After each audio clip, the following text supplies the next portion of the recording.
बच्चों को छुट्टियां हुई तो मिस्टर और मिसेस खान ने अपने बच्चों को सैर पर हब्बा पहाड़ियों पर ले जाने का फैसला किया। रास्ता काफी लंबा था, लेकिन उनका इरादा था कि वो ऐसे तैसे करके रातों रात अपने मुकाम पर पहुंचेंगे। रास्ता बहुत सुनसान हो चुका था, बच्चे बहुत थक चुके थे, बबलू को वॉशरूम भी जाना था। ड्राइवर अंकल आखिर कब होटल आएगा? मुझे बहुत तेज पेशाब आया हुआ है, बहुत डर लग रहा है, इतना अंधेरा है यहाँ पे। आप बार बार कहते हैं बस थोड़ी देर, आखिर कब आएगा होटल? तू बाबा बस थोड़ी देर और आप बर्दाश्त कर ले, यहाँ बहुत अंधेरा है, मैं गाड़ी नहीं रोक सकता। कोई चोर या डाकू ने लूट लिया तो फिर क्या होगा? सर जी होटल तो यहाँ से 2 घंटे के फासले पर है, पास में एक गांव आता है कहते हैं, तो हम वहाँ रुक जाते हैं और बबलू बाबा को छिया भी करवा लेंगे। गांव में रुकने की जरूरत नहीं, अगर ज्यादा जरूरी हाजत है तो गाड़ी को किसी मुनासिब जगह पर रोककर बबलू को पहले पेशाब करवा देते हैं। बबलू के बाबा, रात का टाइम है और घना जंगल है, क्या यहाँ पर रुकना मुनासिब होगा? और मैंने तो सुना है रात के वक्त ऐसी जगहों पर चुड़ैलों और भूतों का साया भी होता है। सारा तुम परेशान ना हो, इन बातों का हकीकत से कोई भी लेना देना नहीं है, ये तो सिर्फ सुनी सुनाई बातें हैं। ड्राइवर तुम गाड़ी रोक दो। सर जी आप बैठे, मैं बबलू बाबा को छिया करवा के आता हूँ। ड्राइवर अंकल यहाँ पर कितने खौफनाक दरख्त हैं और यहाँ पर तो कोई वॉशरूम नहीं है, कहाँ पर करूँ मैं? अरे बबलू बाबा ये जंगल है, कोई 5 स्टार होटल थोड़ी है जो आपको वॉशरूम मिल जाएगा। आप समझें कि आप कुदरती वॉशरूम में हैं, पहले वक्तों के वॉशरूम तो ऐसे ही होते थे। अगर फारिग हो गए हैं तो जल्दी आ जाएं, चले हम। आ रहा हूँ ड्राइवर अंकल, फारिग हो गया मैं। सर जी गाड़ी तो स्टार्ट ही नहीं हो रही, पता नहीं क्या हुआ है, अभी तो कोई मैकेनिक भी नहीं मिलेगा। आप ऐसा करें, सामने गांव में ना मेरे रिश्तेदार हैं, मैं आपको उनके घर ठहरा देता हूँ। गाड़ी जब तक ठीक हो जाएगी ना तो कल सुबह हम अपनी मंजिल की तरफ रवाना हो जाएंगे। फिर मिस्टर और मिसेस खान अपने बच्चों के हमरा गांव की तरफ चलने लगे। बबलू के बाबा, ये किस किस्म का गांव है? लगता है इस गांव में कोई भी रहता नहीं, किसी इंसान का नामो निशान नहीं नजर आता और कोई चहल पहल भी नहीं है। अरे बेगम आप भी हद करती हैं, रात का वक्त है, गांव में लोग शहरों की तरह रात देर तक नहीं जागते बल्कि जल्दी सो जाते हैं। और वैसे भी उन्हें कहाँ पता था मिसेस खान आ रही हैं, वरना तो शायद वो हमारे इस्तकबाल के लिए खड़े ही होते। हमें फजलू ड्राइवर ने आपके पास भेजा है, हमारी गाड़ी खराब हो गई है, क्या हम एक रात के लिए आपके पास ठहर सकते हैं? जी आपके आने की खबर फजलू ने मुझे फोन करके दे दी थी और ये भी कहा था कि आपका बहुत ख्याल रखा जाए। आइए ना, बाहर क्यों खड़े हैं, आप अंदर आएं। आपको रात के इस पहर इस गांव में नहीं आना चाहिए था। मुझे जब फजलू ने आपके बारे में बताया तो मैं बहुत परेशान था। किस्मत वाले हैं जो खैरियत से मेरे घर पहुंच गए। आप ऐसे क्यों कह रहे हैं? कुछ नहीं, रात बहुत हो गई है, आप सो जाएं, सुबह बात करेंगे। जाने ये क्यों ऐसा कह रहे हैं, आखिर क्या बात है? मुझे तो पहले ही कुछ सही नहीं लग रहा था। बस गाड़ी ठीक हो जाए तो मैं खान साहब को कहूँगी जल्द से जल्द यहाँ से निकले। रात को सब सो जाते हैं स्वाय बबलू के। बबलू काफी देर तक खिड़की से बाहर देखता रहता है। अचानक से उसे बाहर बच्चा खेलता नजर आता है। तुम्हें भी नींद नहीं आ रही? मुझे भी नींद नहीं आ रही। आ जाओ हम बाहर मिलके खेलते हैं, बहुत मजा आएगा। तुम्हारे मम्मी पापा भी सो गए हैं और मेरे मम्मी पापा भी सो रहे हैं। देखो मैं बाहर आ गया, तुम भी बाहर आ जाओ। नहीं मैं बाहर नहीं आ सकता, मुझे अकेले बाहर जाने की इजाजत नहीं है। वैसे भी रात का वक्त है, मुझे डर भी लग रहा है। सुबह में खेलेंगे, मम्मी पापा को पता लग जाएगा तो वो भी नाराज हो जाएंगे। मम्मी पापा तो गहरी नींद में हैं, उन्हें कैसे पता चलेगा? उनके उठने से पहले तुम वापस चले जाना। जब मैं तुम्हारे साथ हूँ तो तुम्हें डरने की क्या जरूरत है? देखो मैं कितना बहादुर हूँ, मुझे तो डर भी नहीं लगता।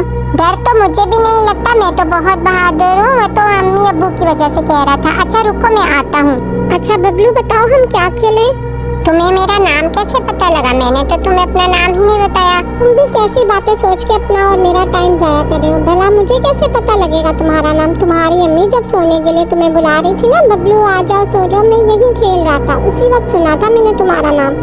अच्छा मैं भी यही सोच रहा था, हम तो पहली बार मिले हैं, तुम्हें मेरा नाम कैसे पता लगा? चलो मेरा नाम तो तुम्हें पता लग गया, अपना नाम भी बता दो। मेरा नाम अली है। बबलू तुम्हें एक बात बताऊं, यहाँ करीब में एक नदी है जहाँ चांद की 14वीं रात को एक परी आती है और इस परी से जो भी ख्वाहिश करो वो पूरी कर देती है। अच्छा वहाँ पे परी भी आती है? चांद को देख के तो लग रहा है कि आज 14वीं की रात है, तो मुझे क्या उस नदी पे ले जाओगे? मैं भी परी देखना चाहता हूँ, मुझे परी देखने का बहुत शौक है। भला ये भी कोई पूछने की बात है? लेकर जाना है तभी तो बताया है, लेकिन जल्दी करो, अगर तुम्हारी अम्मी अब्बू जाग गए ना तो वो तुम्हें मेरे साथ नहीं जाने देंगे और फिर तुम कभी परी नहीं देख पाओगे। अब तुम ठीक कह रहे हो, वो तो तुम्हारी बात का शायद यकीन भी ना करें, क्योंकि वो तो कहते हैं परी तो होती ही नहीं। चलो चलते हैं, उनके उठने से पहले वापस भी आना है मुझे। फिर अली बबलू को परी दिखाने के लिए नदी की तरफ लेकर चल पड़ता है, लेकिन बबलू को कहाँ पता था कि वो किस मुश्किल में फंसने जा रहा है।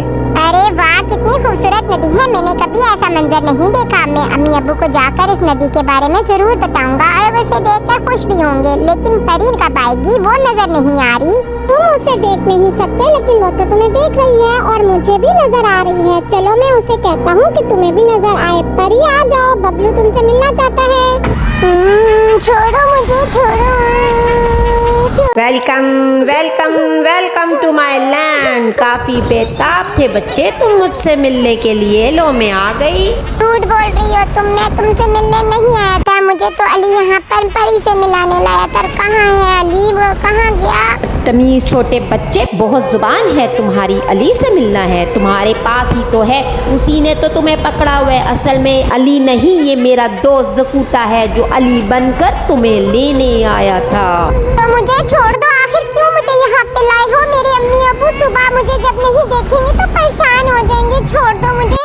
बदतमीज छोटे बच्चे, ये मेरा इलाका है, यहाँ के लोग मुझसे डर के शाम के बाद अपने घरों से भी नहीं निकलते, और तुम्हारी इतनी जुर्रत, तुम ना सिर्फ मेरे इलाके में घुसे बल्कि मेरे इलाके में आके मेरे घर में छिया भी कर दिया। मैंने कब तुम्हारे घर पर छिया किया है? मैंने तो जंगल में जाके एक दरख्त के नीचे छिया किया था। तुम ना सिर्फ बदसूरत हो बल्कि झूठी भी हो, झूठी झूठी। मुझे झूठी और बदसूरत कहा तुमने? नहीं छोड़ूंगी मैं तुम्हें, वो दरख्त ही मेरा घर है। तुम्हारा क्या ख्याल है हम जिन और चुड़ैल फ्लैटों में जाके रहते हैं या हमारे कोई बंगले और घर होते हैं? हम लोग इसी तरह खुली फिजा और जंगलों में जाके रहते हैं ताकि तुम इंसान लोग हमें तंग ना करो, लेकिन तुम लोग फिर घुसते हो। जाओ इसको जुकूटा ले जाओ मेरी आंखों के सामने से, इसे गार में जाके फेंक दो। जो हुक्म मेरी प्यारी शहजादी परी, नहीं तू डैन है, मेरी प्यारी फ्रेंड है। उठते ही मिस्टर और मिसेस खान को जब बबलू ना मिला तो उन्होंने सारे गांव में बबलू की गुमशुदगी का ऐलान करवा दिया। गांव वालों ने बबलू को कभी देखा ही ना था, तो वो बबलू के बारे में क्या बता सकते थे। चल गया, मुझे पता चल गया ये किसका काम है। ये जरूर उसी चुड़ैल का काम है जो हमारे पूरे इलाके पे कब्जा करके बैठी है। मुझे तो कल रात ही शक हो गया था जब मैंने गांव को इतना सुनसान देखा था। मेरी बात पर किसी ने यकीन ही नहीं किया। मैं अब क्या करूं? मैं अपना बेटा कहां से लाऊं? वो चुड़ैल मेरे ही बेटे को क्यों लेके गई? कहां चला गया मेरा बच्चा? आपका बच्चा कहाँ होगा ये तो चुड़ैल ही बता सकती है। हाँ, चुड़ैल कहाँ होगी उसका पता हमें है। इस गांव में एक नदी है, उसके करीब एक दरख्त है। इस चुड़ैल का साया इसी दरख्त पर है, लेकिन वहाँ जाना खतरे से खाली नहीं। हाँ, हम उसी के पास तो बबलू को पेशाब करवाने के लिए रुके थे और उसके बाद हमारी गाड़ी खराब होगी, हमें इस गाँव में आना पड़ा और फिर ये मनहूस दिन हमें देखना पड़ा। आप लोगों ने उसके इलाके में जाके बबलू को पेशाब करवाया? इस चुड़ैल को तो ये बात भी पसंद नहीं कि रात के वक्त उस गांव में कोई भी बेखौफ चले फिरे, इसलिए तो हम में से कोई भी शाम के बाद अपने घरों से नहीं निकलता, और आप लोगों ने तो उसको बहुत गुस्सा दिला दिया। अब न जाने क्या होगा, वो क्या करेगी। मैं जाता हूँ उसके पास और जाके अपना बच्चा लेके आता हूँ। क्यों लेके गई मेरा बच्चा? नहीं छोड़ूंगा उसे, आज मैं मार दूंगा। चुड़ैल है, कोई इंसान नहीं है जो तुम इससे लड़कर अपना बच्चा लेके आ जाओगे। ऐसी गलती तुमसे पहले काफी लोग कर चुके हैं, और जिसने ये गलती की है उसकी मौत ही हुई, और बाद में वो उसकी लाश उस दरख्त पर इबरत के लिए लटका देती थी। अच्छा, तो फिर आप ही बताते हैं कि हम क्या करें? इसी तरह बैठकर रोते रहें और बबलू के आने की उम्मीद ही छोड़ दें? मेरी बात का मतलब ये है कि जब हम किसी जंग पर जाते हैं तो अपनी पूरी तैयारी के साथ जाते हैं। ठीक इसी तरह बबलू को बाहिफाजत वापस लाने के लिए आपको पूरी तैयारी के साथ जाना होगा। तैयारी? कैसी तैयारी? और वो कैसे करेंगे हम? दूसरे गांव में एक आलिम रहता है, बहुत सुना है उनके बारे में। आप लोगों को उनके पास जाना होगा, अब वही आपकी मदद कर सकता है। लेकिन याद रखना, ये काम बहुत राजदारी और दिन की रोशनी में होना चाहिए। अगर चुड़ैल को खबर लग गई तो वो बबलू के साथ साथ आप लोगों को भी नहीं छोड़ेगी। मिस्टर और मिसेस खान गांव वालों से रास्ता पूछकर दूसरे गांव आमिल बाबा के पास जाने के लिए निकल पड़े। गाड़ी अभी तक ठीक नहीं थी और गांव के सभी लोग चुड़ैल से डरते थे। किसी टैक्सी वाले ने भी इन दोनों की मदद ना की, इसीलिए ये सफर उन्हें पैदल ही तय करना पड़ा।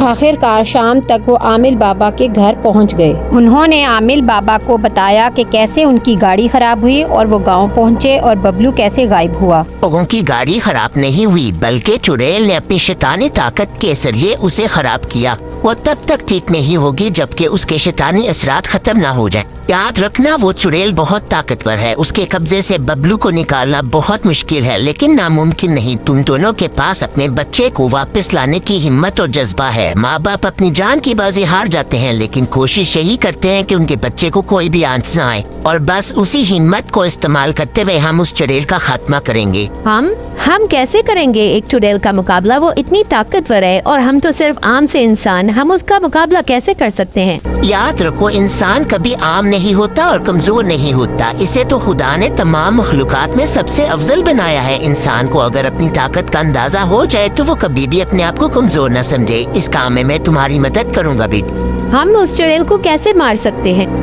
इस चुड़ैल की जान इसी दरख्त में है जहाँ वो रहती है। अगर तुम इस दरख्त को जला दो तो वो मर जाएगी। ये चुड़ैल पहले एक तोती थी, इसी दरख्त में रहती थी। इस वक्त उसकी ताकत इतनी ज्यादा नहीं थी। बाद में उसने लोगों को मार मार कर उनका खून पीकर अपनी शैतानी ताकतों में इजाफा कर लिया। मैं तुम दोनों को एक जादुई नमक दूंगा, वो किसी खाने वाली चीज में मिलाकर इस चुड़ैल को बहाने से खिला देना। उससे उसकी शैतानी ताकतें कम हो जाएंगी। ये चुड़ैल फिर से तोती बन जाएगी तो तुम इस दरख्त को आसानी से जला सकोगे। दरख्त के जलते ही चुड़ैल भी मर जाएगी। रात बहुत हो चुकी थी जबकि आमिल बाबा ने मिस्टर और मिसेस खान को समझाया कि रात का सफर ना करें, लेकिन वो अपने बच्चों की वजह से इतना परेशान थे कि वो रात गुजरने का इंतजार नहीं कर सके। इसीलिए वो रात भर सफर तय करके गांव पहुंच गए।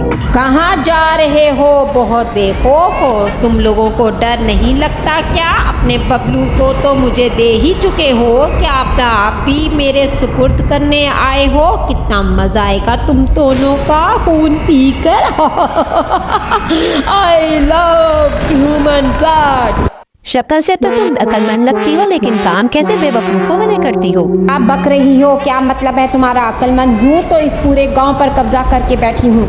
इंसानी खून पीती हो, क्या ताकत मिलती है तुम्हें? बीमार और कमजोर लोग ही तुम्हारे कब्जे में आते हैं। इनका खून पीकर तुम्हें क्या ताकत मिलेगी?